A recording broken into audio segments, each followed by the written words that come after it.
नताशुभाशुनाशकं नमामि तं विनायकम्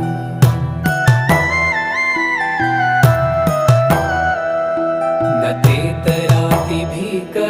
नवोदितार्कभास्वरं न मत्सुरारिनिर्जरं न तादिकापदुद्धरम्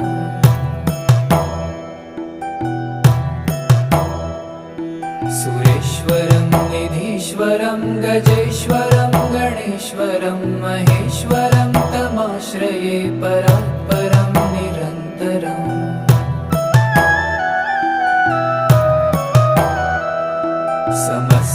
समस्तलोकशङ्करं निरस्तदैत्यकुञ्जरं दरेत